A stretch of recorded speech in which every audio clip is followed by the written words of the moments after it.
അപ്പോൾ ഈസേമാറുകൾ ഉണ്ട് എന്നർത്ഥത്തിൽ ഉപയോഗിക്കുന്നത് അതിൻ്റെ സെക്കൻഡ് യൂസേജ് ആണ്. ഈസേമാറിൻ്റെ ശരിയായ അർത്ഥം ആകുന്നു അല്ലെ ആണ് എന്നാണ്. ഇപ്പം ഞാനൊരു വിദ്യാർത്ഥിയാണെന്ന് ഒരാൾ പറയുന്നത് ഐ ആം എ സ്റ്റുഡൻ്റ് ആണ്. ഞാനൊരു ചിത്രം വരയ്ക്കുന്നയാളാണ്, ഐ ആം എ പെയിൻറ്റർ. അവനൊരു ഫുട്ബോൾ കളിക്കാരനാണ്, he is A football player.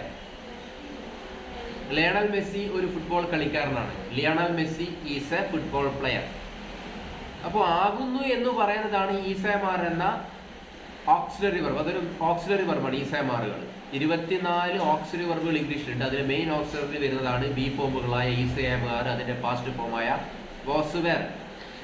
അപ്പോൾ ഈസ്, ആം, ആർ ഇവ ഒരു പൊസിഷൻ വെർബായി ഉപയോഗിക്കുന്നു, ഒരു സ്റ്റേറ്റ് വെർബായി ഉപയോഗിക്കുമ്പോൾ ഇതിൻ്റെ പ്രയോഗം എങ്ങനെയാണെന്ന്. ഈസ് എന്ന് പറയുന്നതും ആം എന്ന് പറയുന്നതും ആർ എന്ന് പറയുന്നതും ഒരൊറ്റ മീനിങ്ങേ ഉള്ളൂ, ആകുന്നു അല്ലെങ്കിൽ ആണ്.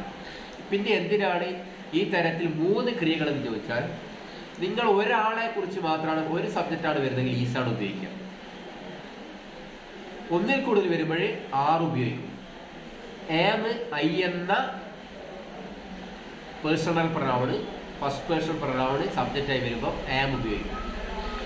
അപ്പോൾ ഞാൻ ഇന്നയാളാകുന്നു, ഐ ആം ആകുന്നു. I am a teacher, I am an advocate, ഞാനൊരു അഡ്വക്കേറ്റ് ആകുന്നു. I am an engineer, I am a cricket player, I am an advocate. അപ്പോൾ ഇത്തരം ക്രിയകളിൽ ഇത്തരം ആകുന്നു പറയാൻ നമ്മൾ ആവാർഡ് ഉപയോഗിക്കുന്നത് ഐ സബ്ജക്റ്റ് ആകുമ്പോൾ. ബാക്കി ഒന്ന് വരുന്ന ക്രിയകളിലാണ് സബ്ജക്റ്റുകൾ നമ്മൾ എന്ത് നോക്കും, ഈസ് ആണ് വെക്കുക. ഈസ്. അവനൊരു പോലീസ് ഓഫീസറാണ്, അവൻ, ഹി ഈസ് ആകുന്നു, he is A police officer. അവനൊരു ഡ്രൈവറാണ്, ഹി ഈസ് എ ഡ്രൈവർ. അവളൊരു വക്കീലാണ്, ഷീ ഈസ് എ ലോയർ. അപ്പോൾ അത്തരം കേസുകൾ നമ്മൾ ഈസ് ഉപയോഗിക്കും. ഇനി ഒന്നിൽ കൂടുതൽ വരുമ്പോൾ നമ്മൾ ആറാണ് ഉപയോഗിക്കുക. സബ്ജക്റ്റ് ഒന്നിൽ കൂടുതലാണെങ്കിൽ നമ്മൾ ആറ് ഉപയോഗിക്കും. ഇപ്പോൾ അവർ എൻ്റെ സുഹൃത്തുക്കളാണ്, ദേ അവർ, ദേ ആർ മൈ ഫ്രണ്ട്സ്. അവർ പാട്ടുകാരാണ്, ദേ ആർ സിംഗേഴ്സ്. അവകൾ പശുക്കളാണ്, ദേ ആർ കൗസ്. ഇങ്ങനെയാണ് ഈസേമാർ അതിൻ്റെ നോർമൽ കേസിൽ ഉപയോഗിക്കുന്നത്. ഇത് കൂടാതെ തന്നെ ഈസേമാറിന് വ്യത്യസ്തമായ ഉപയോഗങ്ങളുണ്ട്. അതിലൊന്നാണ് ഞാൻ കഴിഞ്ഞ വീഡിയോസിൽ ചെയ്തിരിക്കുന്ന ഉണ്ട് എന്ന അർത്ഥത്തിൽ ഉപയോഗിക്കുന്നു. ഡെൻമി സബ്ജക്റ്റുകൾ വെക്കുമ്പോൾ ഹാസ്, ഹാവ് എന്നിവയ്ക്ക് അല്ലെ ഹാഡ് എന്നിവയ്ക്ക് നമ്മൾ എന്ത് വരികയാണ്, ഈസേമാറും അതിൻ്റെ ഭാഷയായ വാസുവേറും വരികയാണ്. ഇതിൽ ഉണ്ട് എന്ന അർത്ഥത്തിൽ നമ്മൾ ഈസേമാർ ഉപയോഗിക്കുന്ന മറ്റൊരു അവസരമാണ് ഞാൻ പറയുന്നത്. ഇപ്പം ഞാൻ പറഞ്ഞ് എനിക്കൊരു കാറുണ്ട് എന്ന് പറഞ്ഞാൽ ഐ ഹാവ് എ കാർ മതി. എനിക്ക് ധാരാളം സുഹൃത്തുക്കളുണ്ട്, ഐ ഹാവ് മെനി ഫ്രണ്ട്സ് ആണ്. പക്ഷേ എനിക്ക്